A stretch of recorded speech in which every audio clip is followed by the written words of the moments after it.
भांग मांगे दूध मलाई, गांजा मांगे घी।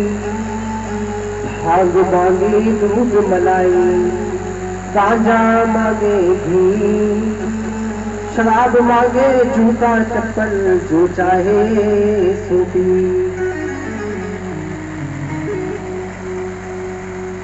भांग पीने वाले व्यक्ति को भैया मीठा खाने का शौक होता है ना, और शराब पीने वाले व्यक्ति को क्या खाने का शौक हो जाता है?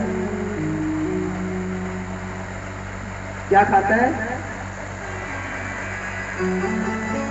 बताओ भैया, गलत कह रहा हूं? शराब पीने वाले व्यक्ति को तो फिर चप्पल जूते से इसको आदत हो जाती है। कहते भांग मांगे दूध मलाई, गांजा मांगे घी। जो शराब मांगे जूता चप्पल, जो चाहे सो पी। अब भाई इतना समझाने के बावजूद भी कोई पी रहा है तो कुछ भी हो, उसका फिर कोई उपाय नहीं है।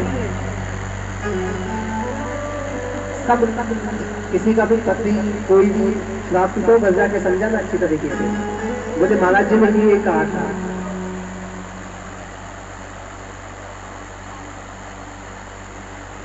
इसलिए भैया शराब में कलयुग का निवास होता है, शराब नहीं पीनी चाहिए। कलयुग का तीसरा कपड़ा कौन सा था भैया? कलयुग को रहने के लिए राजा परीक्षित ने तीसरा स्थान बतलाया, स्त्री है। स्त्री का मतलब होता है चरित्रहीनता। जहां पर चरित्रहीनता होती है वहां पर कलयुग निवास करता है। कभी भी जीवन में पुरुष को चाहिए कि पराई स्त्री को कभी नहीं देखना चाहिए। कोई भी पुरुष यदि पराई स्त्री को देखे तो माता का भाव रखना चाहिए कि मेरी माँ है।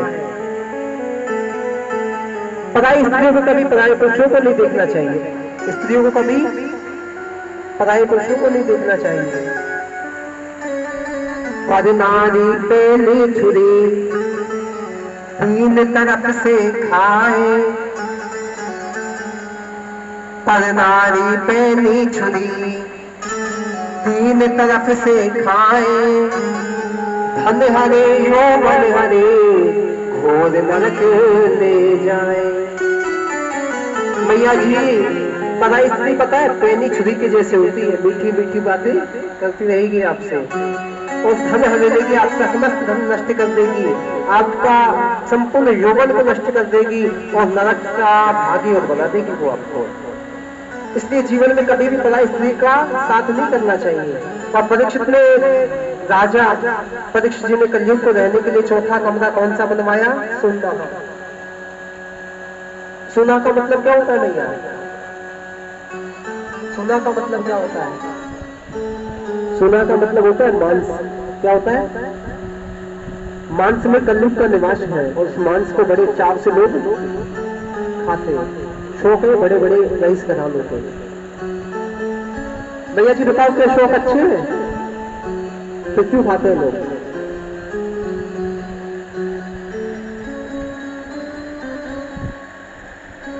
अच्छा, इस संसार का सबसे खराब जीव बताओ क्या है? हालांकि कोई भी जीव खराब नहीं है, यदि देखा जाए तो सबसे गंदा जीव बताओ भैया क्या है? शुकर, जिसको आप जानते हो, शुकर जानते हो? तो शुगर सबसे बेकार जीव है कि नहीं है ना भाई? वो बेकार क्यों है? क्योंकि गंदी नालियों से गंदगी को साफ करता है। शुगर बेकार इसलिए है कि वो गंदगी को साफ कर रहा है, लेकिन उससे भी बेकार कौन है? अरे उससे भी बेकार वो लोग हैं जो शुगर को साफ करने में लगे हुए हैं। बताओ सही कह रहा हूँ कि गलत कह रहा हूँ? एक तो वो शुगर जिसकी मजबूरी है, जो बेचारा मजबूरी के कारण आज गंदगी साफ कर रहा है, लेकिन आजकल तो लोग शुगर ही साफ करने में लगे हुए हैं। आज किसी को नहीं छोड़ रहे हैं लोग। राजा परीक्षित ने 4 स्थान बताए। कलयुग ने कहा महाराज क्या क्या बता दिए, आपके राज्य में तो चारों ही काम नहीं होते, ना कोई जुआ खेलता, ना कोई शराब पीता, ना चंद्रहीन है, ना ही मांस का प्रयोग होता है।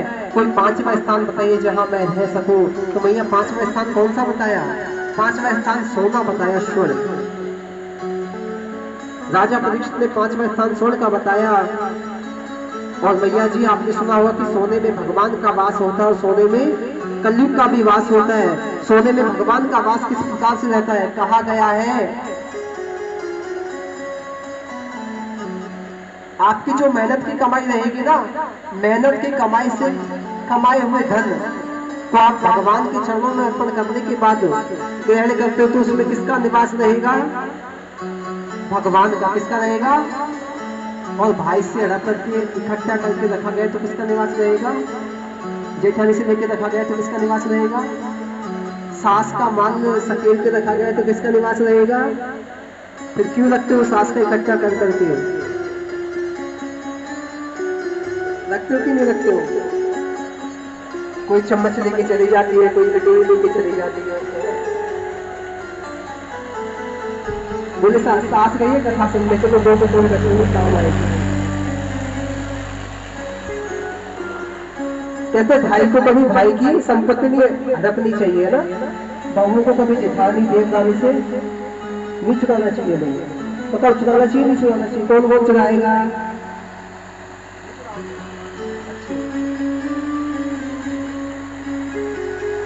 आज राजा परीक्षित में जो मुकुट है ना, जरासंध से युद्ध में लाया गया, उस मुकुट को सर पे रख करके और राजा परीक्षित शिकार खेलने के लिए वन में गए हुए हैं। और राजा परीक्षित जैसे ही उस मुकुट को सर पे रखा, राजा परीक्षित के सर पे भी कलयुग मंडरा गया बनुआ, क्योंकि वो मुकुट युद्ध में जीत करके लाया गया था और वो जरासंध का मुकुट था, उसमें कलयुग का निवास था। और वो मुकुट जैसे ही राजा कलयुग के सर पे बैठा, राजा कलयुग की बुद्धि का विनाश हो गया। राजा परीक्षित वन में शिकार खेलने के लिए गए और जैसे ही पहुंचे वो उन्होंने जाकर के देखा, राजा परीक्षित को इस निर्जन वन में बहुत प्यास लगी। राजा परीक्षित को इस निर्जन वन में जैसे ही प्यास लगी, वो मुनि शमीक के आश्रम में पहुंचे। वहां मुनि शमीक तपस्या में लीन थे। राजा परीक्षित ने कहा, महाराज जी मुझे जल चाहिए, महात्मा जी मुझे पीने के लिए जल चाहिए। बार बार अनुरोध करने के बाद में मुनि शमीक नहीं उठे, तो यूं तो राजा परीक्षित के सर पे कलयुग का निवास था। उन्होंने वहां से एक मृत श्रप को उठाया, एक मरे हुए सांप को लिया और लेकर के राजा परीक्षित ने मुनि शमीक के गले में सांप को डाल दिया। भूमि वाक चतुर्थिते शुद्धताम एकन्यापि सताम गेहे नोचित्यन्ते कदाचन। कहा गया है कि घर में यदि अतिथि आए, उसके लिए उचित आसन नहीं दिया जाए। भाई आपके घर पे कोई आया, आपने उसको बैठने के लिए नहीं कहा, थोड़ा सा पानी उसे नहीं पिलाया, भोजन की यदि आपने उससे नहीं पूछी, आपने उसका स्वागत सत्कार नहीं किया, तो आप फिर मरे हुए श्रम के समान बताए गए, साफ सोने लग गया। राजा परीक्षित ने मुनि शमीक के गले में आज मृत श्रप डाल दिया और जैसे ही मुनि श्रृंगी को पता लगा कि राजा परीक्षित ने उनके पिता के गले में मृत श्रप डाला है, उन्होंने हाथ में जल लेकर के आज राजा परीक्षित को श्राप दिया। इति लंघितम मर्यादम साक्षातम सप्तेन दक्षयन्ति स्म पुनः दानं चोदितो तत्त्वम्। राजा परीक्षित ने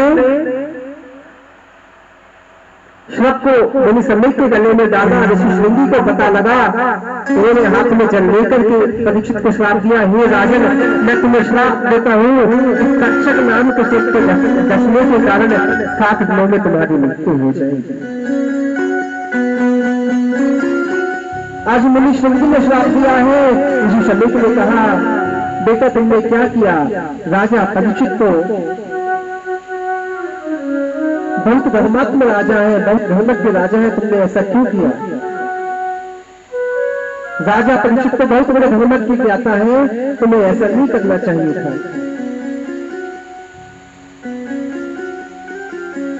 राजा परीक्षित ने ऐसा करने के पश्चात में जैसे ही मुकुट उतारा, उनकी सर से कलयुग उतर गया। मेरी बात, कलयुग उतरने के बाद उसने अपने किए हुए कर्म का स्मरण आया, उन्होंने जाकर के मुनि श्रृंगी और मुनि शमीक से क्षमा याचना की।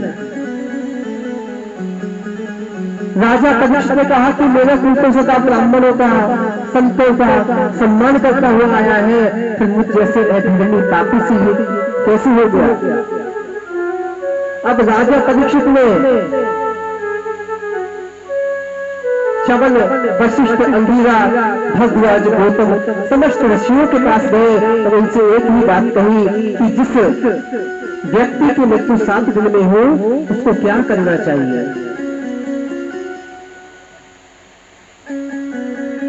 भैया जी बताओ, जिसकी मृत्यु 7 दिन में होने वाली हो उस व्यक्ति को क्या करना चाहिए? पैसा कमा के रख के जाना चाहिए बेटों के लिए,